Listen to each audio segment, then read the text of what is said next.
Hi, I'm Tim Motzer, and welcome to another edition of Searching for Sparks. Today on the show, we have the amazing Elliott Sharp, who decades and decades of amazing, prolific output in New York City and throughout the world. An amazing composer, improviser, musician, guitar builder, on and on, a writer. So we're going to dive in to Elliott Sharp right now. Welcome, Elliott. How you doing? I'm good. I'm frantically, but I'm happy to take a break and do this, frantically trying to complete the conductor's score for my next opera, Substance, the Infinite Spinoza, which is premiering in June in Ostrava in the Czech Republic at an opera festival they're having. And Peter Kotick is the conductor. He's in Brooklyn, and he has very specific desires to see in the conductor's score. You know, every conductor has a different approach to what they want to see and how big it is and where it is. And so, you want to make the conductor happy. You don't want to stress them out. You want them to be able to realize the music as you have written it. So I'm cranking away here. Wow. And I guess that's pretty time intensive on your end. And then on the conductor's end too, they need a lot of time to sit with it as well, right? Yeah, I'd say not as much as the composer. Of course. Obviously. Of course. Yeah. Yeah. I started this from the ground up, or from wherever the source of inspiration is. I was going to make a bad pun, from the coffee grounds up. That's as you know, you've been to my studio. That's always a good place to start, the coffee grounds up. So that leads me into, we're going to jump all over the place today, I think, because I have a lot of questions. But one of the things is, how do you start your typical day? I'm always wondering about various artists and creatives, what their day-to-day life is like. And everybody is pulled in lots of different directions depending on the projects we're working on, or recording projects, or we're touring or whatever. But what's a day like for you? Like, just say, like in the morning, starting up. Well, when I'm home, which I like being, I love touring, I love doing residencies, whatever, but I really like being at home, and wake up usually anywhere between 6 and 7, go out and make coffee in the kitchen. If my wife is awake, I'll bring in a cup for her. We'll sit around and talk about the news, talk about our kids, talk about dinner, often is on the agenda. And then I get going. I do tend to be a workaholic, and there's never enough hours in the day. And so, I try to get to the studio, depending on there are days that are more intense than others. Sometimes they're pretty chill, but if I have a deadline, then I try to get in early and work as much as I can. I usually like to catch a few Z's late in the morning or early afternoon. Anywhere from 10 minutes to 30 minutes with my eyes closed is a fantastic refresher. Yeah. And fire up the coffee pot, whether it's the espresso machine or make a drip Melita. I like them both. People have asked me what the most important piece of equipment in my studio is, and I usually mention Le Pavone, the espresso machine. The espresso machine, yes. It's a good one. And what's the rest of your day like? Do you generally work into the evening and through the evening as well? Yeah, if I'm not under the gun with a project that I have to complete, I'll work till about 7 or so, and maybe stop at the supermarket on the way home. Maybe Janine has done shopping. We collaborate on, maybe one of our kids is around and they've been able to go to the store for us. And I would say I cook dinner more often than not, and I really like doing it. That's great. I think a lot of musicians, we're all into food, and the whole thing about touring is that you get to hopefully eat great food depending on where you are. Yeah. And for that, I'm happy to be in Italy or Japan or Spain, Portugal. England, not so much in terms of culinary delights. Yes, indeed. Although it's possible. California, the whole West Coast, is great for eating. If you're on tour. it's one of the things you really look forward to. It kind of refreshes you. It breaks up the routine of touring, and allows you to build up energy for whatever you're doing, whether it's a gig or a lecture. Absolutely. Yeah. And along that line, we're talking about food, and we're also, we're talking about health, and how do you move forward in terms of the kinds of food that you eat at this point in your life? Well, we really do eat healthy, and I got into that back in 1969 when I was a freshman in university up at Cornell in Ithaca. And there was a girl in my anthropology class who got me involved in vegetarianism. And, I had a place in Ithaca, a macrobiotic restaurant, the Ithaca Seed Company. They had an incredible library of books and records that you could, check out, borrow. Really, they were very informal. And a 99-cent macrobiotic dinner, that was fantastic. My friends and I would go a few times a week. It was great. So this continues to this day. Absolutely. Yeah. I feel good. It feels good to put good things into your body. I mean, some people will argue that coffee is not good for you, although I will argue that it is. And I think more and more medical science is coming around to the position that coffee is indeed beneficial. I will argue that chocolate, which I'm also very fond of, especially 70 to 85%, pure dark chocolate, one of the best drugs around, Absolutely. Well, you spoke about, how you're a workaholic, and this is obvious to me. I've known about your work probably since the early 80s, I would imagine. And I remember Carbon, some of your early Carbon recordings. And I remember you being on Night Music, for instance. And I just remember going to record shops and just seeing this tremendous output. And along those lines, where does this drive come from to create? Well, I've always wanted to channel things. Whether, I believe artists are antennas. We take in signals, or whatever you want to call them, from all over the spectrum, and we process them in our creative center, and however you might want to define that. I try not to get too mystical or cosmic about this stuff. Although when you start discussing post-quantum physics, things do get into the realm of gobbledygook, and one generation's gobbledygook is another generation's hard science. So, I try to suspend judgment. But the fact is we process things, and then the creative impulse is to output it in whatever part of the spectrum is appropriate. It might be writing a string quartet, it might be writing a text, it might be picking up an instrument and playing it, it might be cooking a meal or taking a walk, doing nothing, it might be, almost anything can be creative. Humans, and I think all creatures, have this incredible ability to process information in a creative way. And so I just try to go where the flux takes me. I've always, in terms of technical skills, I always had the desire to know what it felt like to be able to play like my heroes. So when I was playing a lot of tenor saxophone in the early 70s and listening to Coltrane and Sonny Rollins and Ornette and Wayne Shorter and, just so many great, Albert Ayler, trying to get that language under my fingers and under my lungs, so I could play and see what that felt like. And earlier than that, studying the music of Jimi Hendrix and John McLaughlin, wanting to do that, and Robert Johnson and Charlie Patton. On and on. It's like I want to get it under my fingers and in my ears.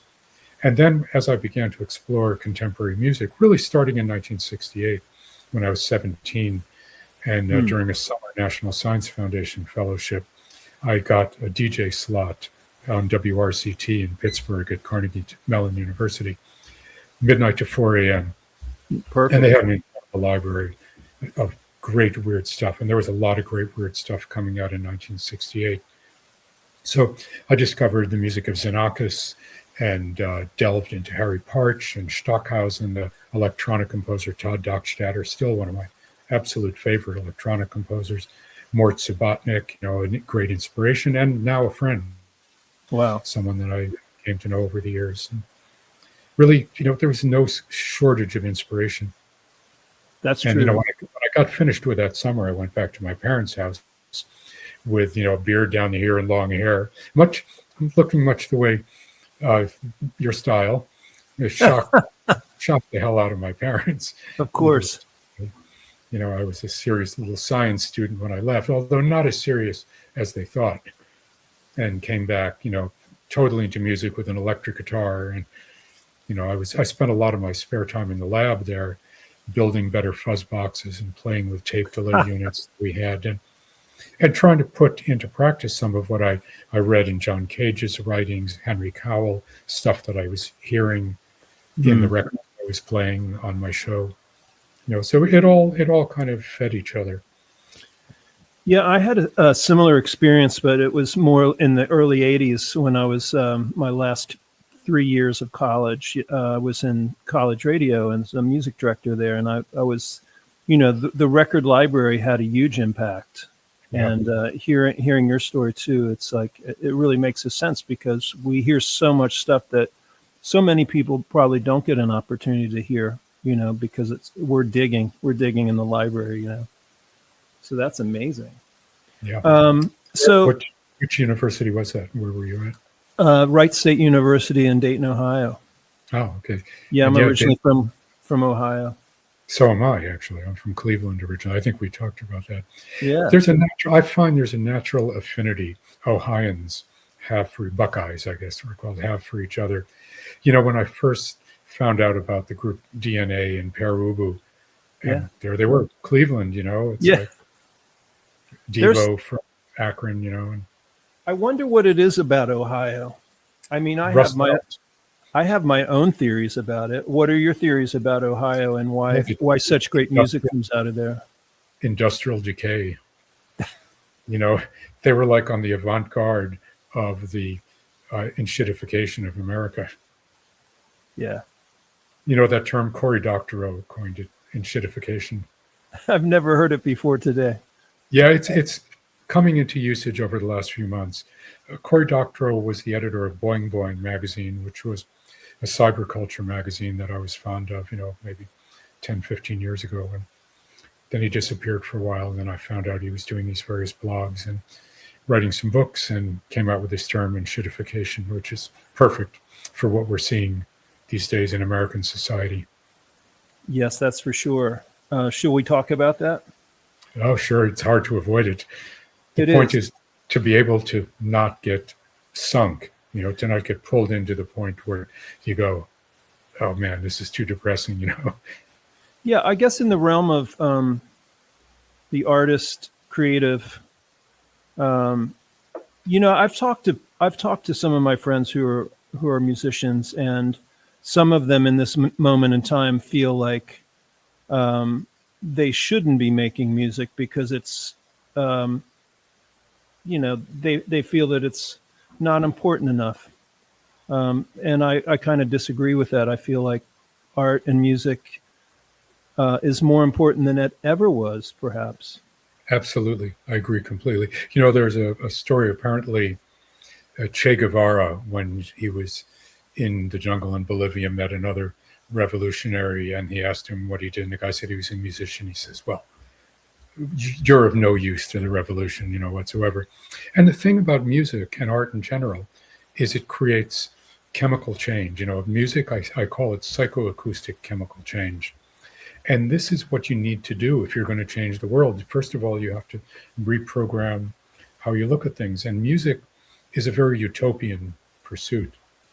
To make the music you really want to make, not thinking of commercial considerations or who's going to like it, but just because you have to. It's like, Douglas Hofstadter in his book, Gödel, Escher, Bach, coined the concept of the meme. And that got warped by Instagram and internet culture into like a visual, like an image that has some sort of resonance in culture.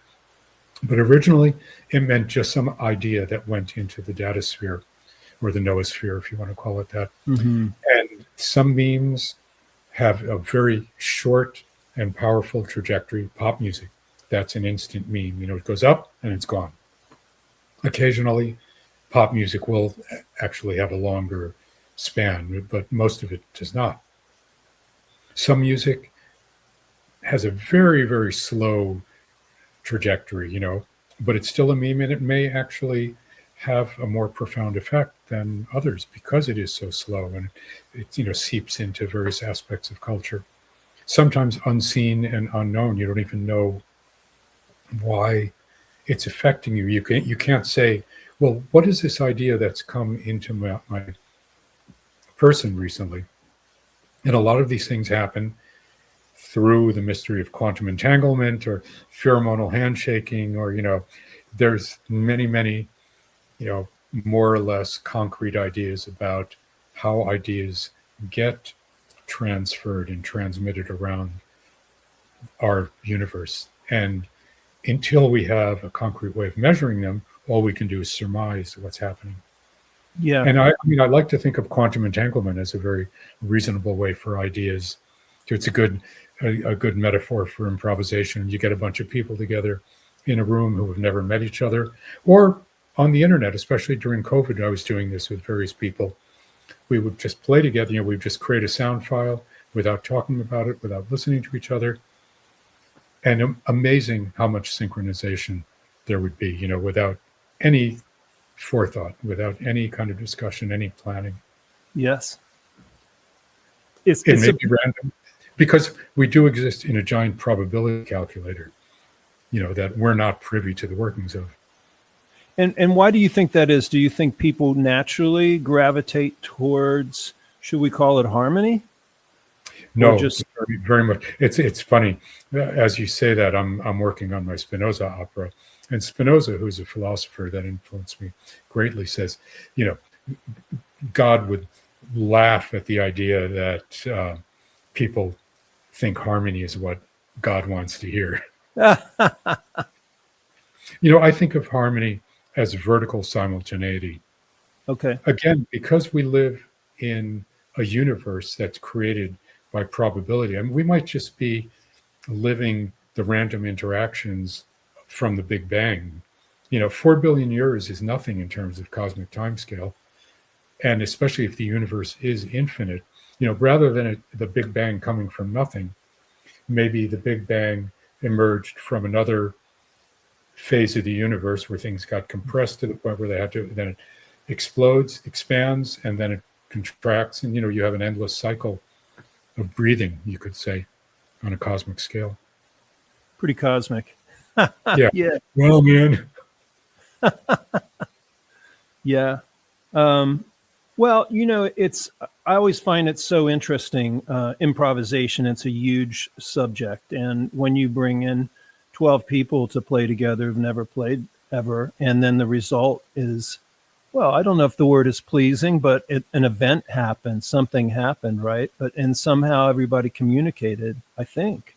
Yeah, absolutely. At its best, everyone subsumes their individual desires to a group sound. They might not know where the sound is going or why it is, but they know it when they get there. It's like all of a sudden you have this awareness that, oh yeah, we just went through this trajectory, and now this piece of music has come to an end, and we've all been through it more or less together. And that to me is like when improvisation is at its best. I tell my students, don't play what you know, because there's a very great tendency to let your muscle memory define what you're going to hear. Play what you want to hear, even if you can't do it yet. That striving for the thing that you can't do it yet makes improvisation much more interesting to me. It's almost like you're hearing the melody or the next thing, the next event or the next note, or if you hear it coming almost in your head. Yeah. Mm-hmm. And you can't do it. It has a quality of what I call inevitability. Mm. The way that a good composition, like if you hear a well-constructed composition, like say Beethoven's The Grosse Fuge, his last string quartet, when it finishes, you go, wow, that music was perfect. It couldn't have been any other way. And a great improvisation has that same feeling too. The other thing about a great composition, you listen to the Grosse Fuge and you go, wow, how did that happen? Because a great composition has those elements of spontaneity that you find in improvisation. Mm-hmm. So to me, maybe they're at opposite ends of a pole, and they exchange different facets of each other, as they move towards the center. Here's improvisation on one end, and here's composition on the other. Yeah, and the term spontaneous composition is often interchanged with improvisation, and yes, spontaneous composition, yes. Yeah, and I'm always thinking, like, I just now, Elliott, I listened to our recording that we're going to be putting out soon, and it was like, wow, it's like I never heard it before, and it's really, really amazing. And there's some of the pieces are like a place, like we're in an engine room somewhere. Well, it's interesting. Maybe in the future. Because I was thinking about it also as mythical places, these pieces. It's like we created landscapes. Mm-hmm. They're fictional landscapes, Yeah. I mean, yeah. Cage coined the concept imaginary landscapes, so that title is taken. I love that. Yeah, no, it's great. I think it was either maybe it was Nick Collins had a radio show on WKCR years ago that he called Imaginary Landscapes.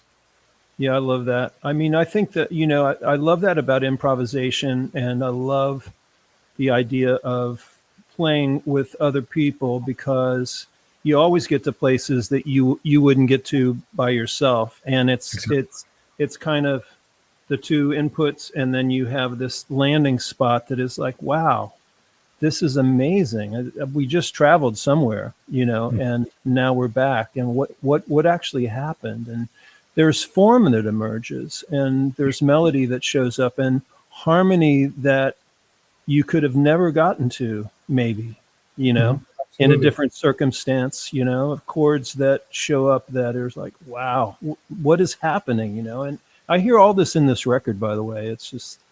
Yeah, I remember the session. I listened to it a couple of times since then. And again, this idea, if you're tuned into each other, when you create spontaneous verticality, that's harmony. And, harmony, to me, is ruled by counterpoint rather than the rules of harmony. When you're learning harmony and counterpoint, they always say no parallel fourths or fifths, which to me is a sound that I've always loved. You hear it in medieval music and a lot of non-Western music. We'll say, well, I'm going to use parallel fourths and fifths. I'm sorry. But really now the way I think of it is not so much notes and intervals, it's sound. Yes. A textural counterpoint, sonic counterpoint, a rough sound against a smooth sound, a high density sound against something that's very sparse, every contrast that you can think of. I feel like today in 2026, there are so many younger musicians embracing the avant-garde and soundscaping and improvisation, lots of bands, lots of solo people, lots of people doing looping. How do you think everybody's doing? Well, I often, if I hear things in a concert, I often enjoy it because I like seeing people do it. I don't always like listening to this stuff on record, because to me, that interaction that happens in a room is very important for the listening process. But it's fickle. I should say, sometimes you listen to a concert or you listen to yourself playing and you think, wow, this is really great. And maybe the audience loves it. Sometimes you're playing and you think, I have no idea I can't get anything going. And the audience still loves it. But sometimes the audience hates it. Sometimes you love it and the audience hates it. I know. And then you listen to it 6 months later and all of those evaluations go out the window. You might say a concert that you hated and the audience hated, you listen to it and you go, wow, that was really happening. So the most important thing is to abandon judgment and certainly prejudgment. That's such great advice.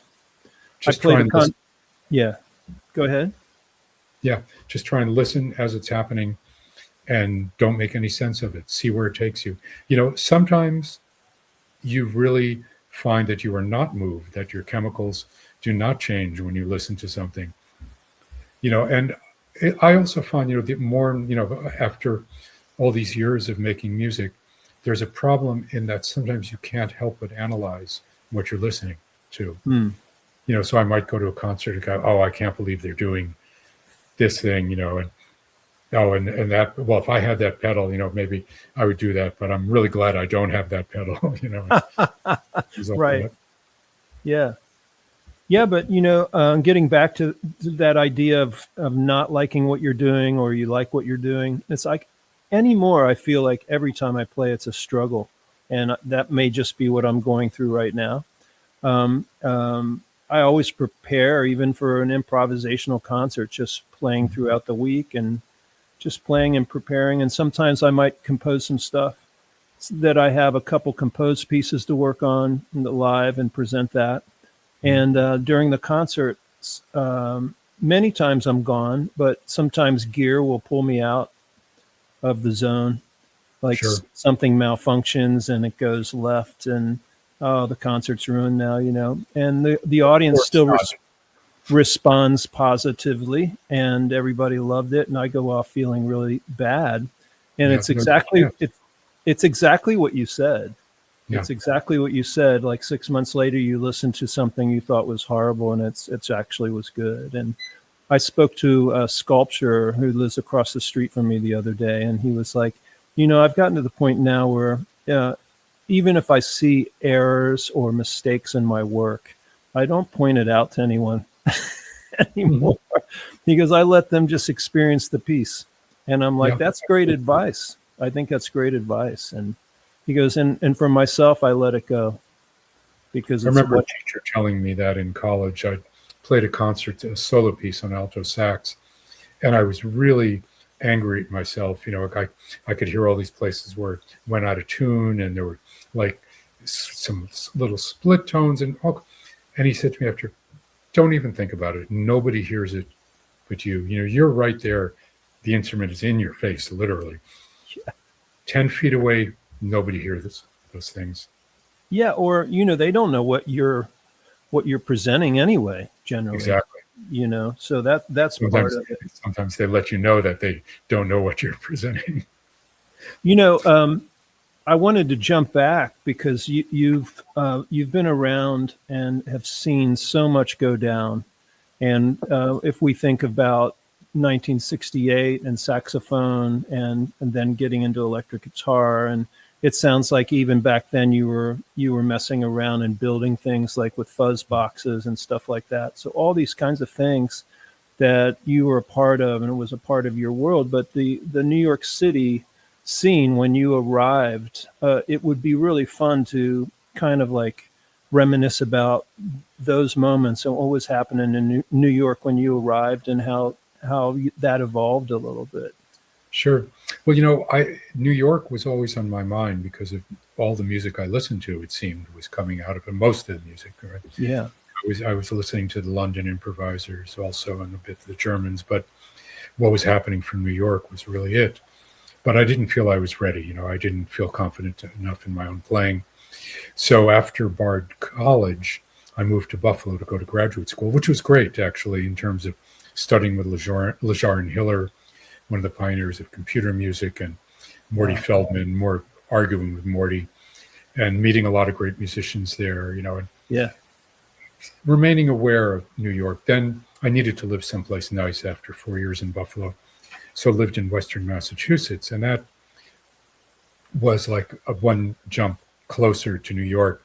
And what I was listening to there a lot was things like Perubu and television, as well as, of course, my old favorites, Anthony Braxton and Xenakis and Coltrane and Hendrix and McLaughlin and Miles and, all that. But when the No New York record came out, I was really taken by that. And I really loved what the Contortions were doing, because I was doing a lot of stuff. I had a band in Western Massachusetts called Human Error, with a synthesist and with guest musicians. And we were doing like a mix of free improvisation and krautrock and punk funk and noise, and it was called Human Error. I think I said that already. And in fact, anyone can find that on my Bandcamp site and listen to what we were doing back then in the 70s on the zOaR Records Bandcamp. Cool. And And I said, yeah, man, the contortions are great. I wanted to meet Elliott I. I could see myself playing with the contortions. So I finally decided to move to New York, and a friend of mine said I could stay in her place, in her loft, quote unquote, which was a 10 by 20 office down in the financial district where a bunch of artists were living. And I arrived and from Massachusetts with a duffel bag and a guitar and a soprano sax.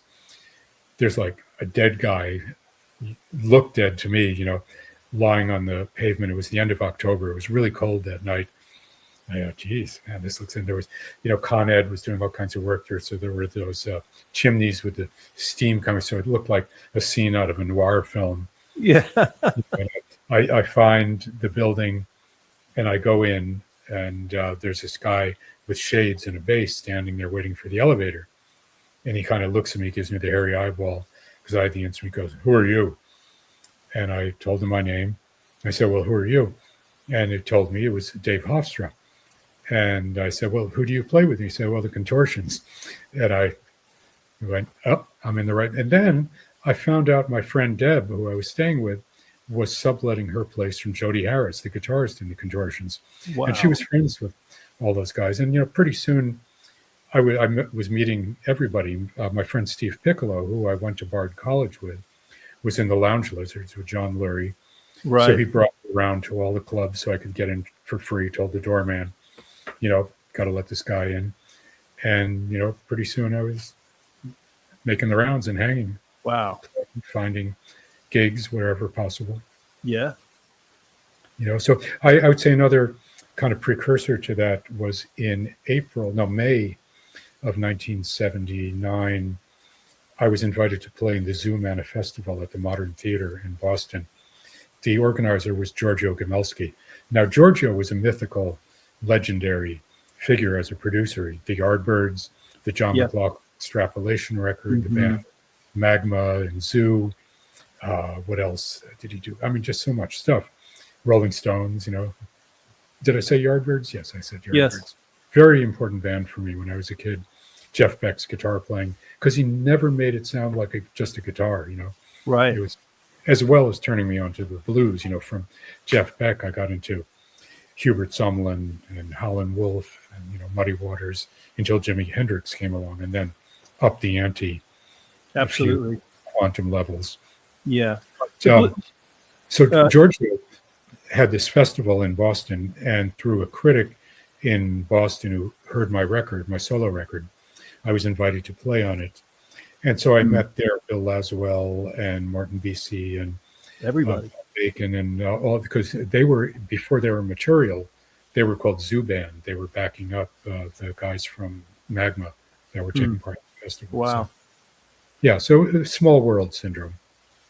So much was happening. You fell right into ground zero, it sounds like. It was luck, and it was also, I define luck now as listening to your antenna that's tuned in to the probabilities of the universe. Why did I go into Manny's at 10 in the morning on a certain day in June when I should have been in school? And Jimi Hendrix was there trying, I was sitting there strumming away on the cheapest Gibson guitar they had. And then I see turquoise gold boots and turquoise pants. And I look up and it's Jimi Hendrix smiling down at me. I go, hi. And he goes, hi. You could just see that he was a really sweet guy, really kind person. I put the guitar down immediately, needless to say. And he was trying out fuzz boxes for the next 40 minutes. I just sat there, me and the two guys who worked at Manny's private concert, it's incredible. Do you remember what year that was? Yeah, it was 1969. It was the year of Woodstock. Amazing. Yeah. Why did I go in there? Because it was inevitable. Yeah. Yeah.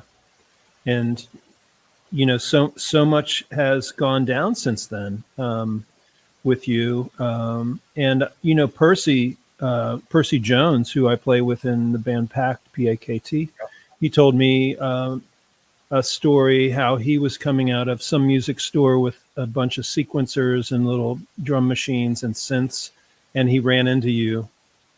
I don't know what year that was, and you were like, hey, do you want to do a gig you Yeah. know, in Well, my series with all this stuff, you know. we had actually met previously because I got hired to play soprano sax in a band called Noise R Us. Mm.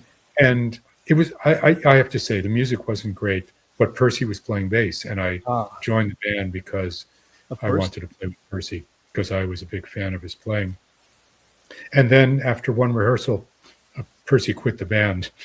And, uh, and we played one gig that I was in the band, one song, and the police came and shut it down. It was at this place called Inroads. The band was so loud, and we had never rehearsed with a singer, and, bless his heart, he wasn't a bad guy, but I did not dig his performance Mm. persona, and the band was so loud. The guy who wrote the music, I have great respect for as a musician. He's a really great guitarist named Jim Matus, Mm. and I really love his playing, and he has a musical thinker, but this band was not for me. So I quit that after that one night. Wow. But I stayed in touch with Percy, and after running into him, then we began to do some gigs together. We had a trio with David Linton called Scanners. Very briefly, I think we recorded a couple of tracks for the Knitting Factory. And we did some stuff in Europe and did some Bootstrappers gigs. Oh, yeah, yeah.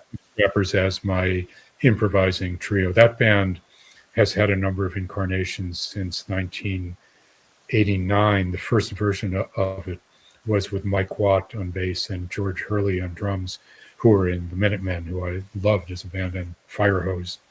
And we were all on SST records. So It's really fun. I'm still an avid record collector, especially if I go to certain shops. And there's a shop in Princeton, New Jersey, Princeton Record Exchange, which it's famous. Always has the deepest stuff, whether it's jazz or avant-garde or, and I always find your stuff there, and I always buy it because it's like I never see your stuff anywhere now, but they always will have stuff, and I'm always blown away by your inventions and your improvisations and what you've come up with. And I was curious, what albums of yours would you recommend? I know there's so many different projects, but it's hard just to say.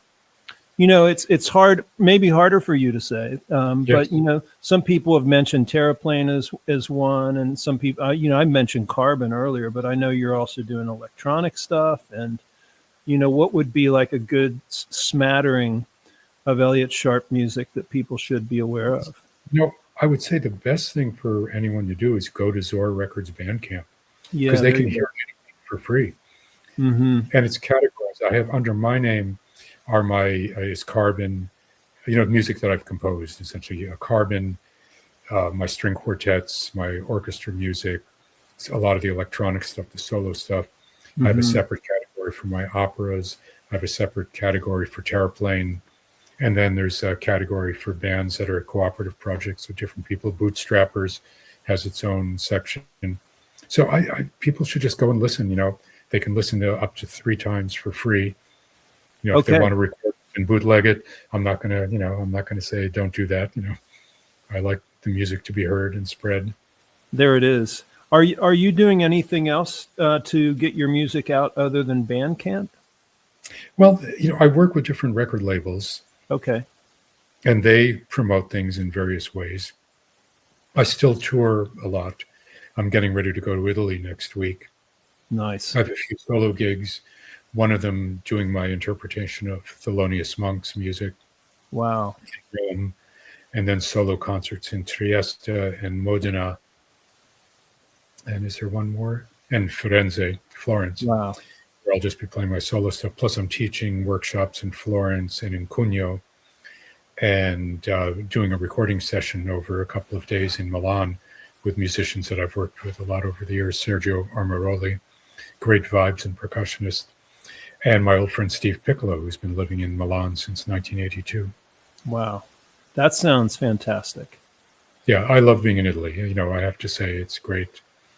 And it's great seeing people. I have a lot of old friends. That's the thing. I've been touring in Europe now since 1982, and I have friendships that have developed now for 45 years, so it's really great to renew them and to make music together with these people, share a meal, It's fantastic. I mean, it's living the dream for sure.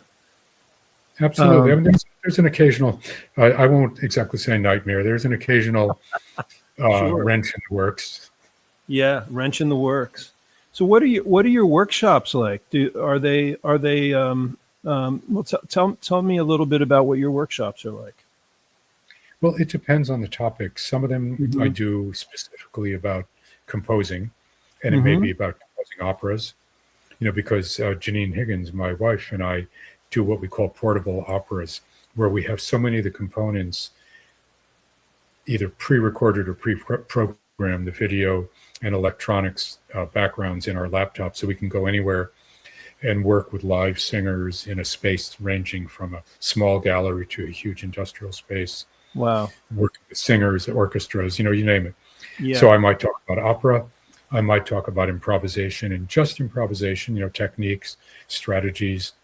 Mm-hmm. I might talk about graphic notation because it's something I've been deeply involved in for years now.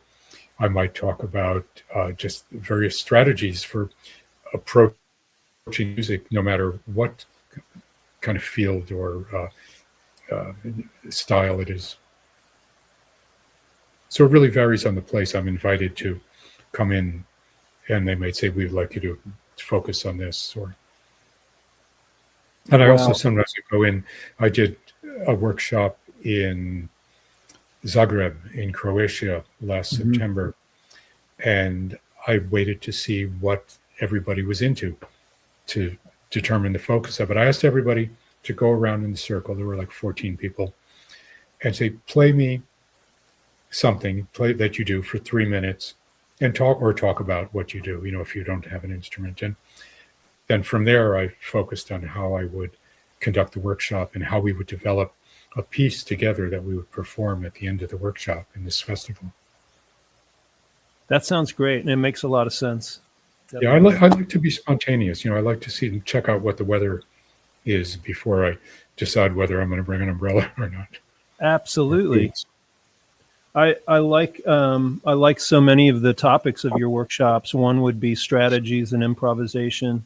Strategies in anything is really interesting, but I think especially in I think over time and experience we come up with our own organic strategies, maybe. But absolutely to have like kind of a bunch of them at hand is interesting. What would be a few that you would talk about?